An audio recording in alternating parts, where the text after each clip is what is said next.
রোজা রেখে ইনসুলিন কি নেওয়া যাবে?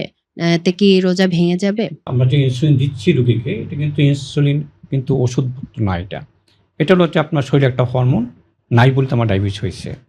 চিকিৎসা হলো যে জিনিসটা আমার অভাব হয়েছে সেটা দিয়ে পূরণ করা। যেমন পানি অভাব থাকলে পানি খাই।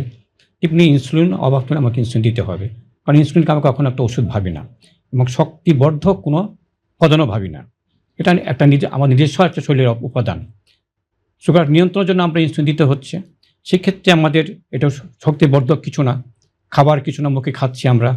সেক্ষেত্রে যারা আমাদের মনীষী যারা আছেন, ইসলামিক চিন্তাবিদ যারা আছেন, বাংলাদেশ বলেন, ইন্টারন্যাশনাল বলেন, আপনি এমনি মক্কা মদিনার ইমাম মুফতি যারা আছেন, আল আজহার ইউনিভার্সিটি যারা আছেন, তাদের নিয়ে আমরা এটা নিয়ে অনেক কথাবার্তা চলছে এবং তাদের একটা কনসেনসাস আসছে যে না, রোজা রাখা অবস্থায় আমরা ইনসুলিন নির্দ্বিধায় দিতে পারবো, রোজা ভঙ্গ হবে না। ঠিক তেমনি যেটা আগে প্রশ্ন ছিল যে রোজা রাখা অবস্থায় আমরা ব্লাড সুগার মাপতে পারবো না, সেটা কিন্তু না।